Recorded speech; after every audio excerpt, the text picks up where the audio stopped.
Well, the 2014 season should be very interesting. I feel that we have made progress 2 years in a row, and I like where we're at this point.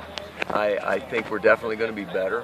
How much better? There are too many variables to go into that. But this will be the senior group that I've been with for 3 years now, the third year, and I'm expecting them to really improve quite a bit. Hopefully, we can get better in all areas. We've got to find some playmakers. That's going to be the key. We've done the little things that the foundation has been established.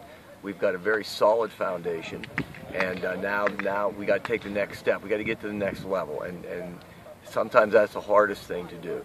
And we need some kids to step up, to make some plays, to be leaders, and hopefully that will spell for some additional success on the field.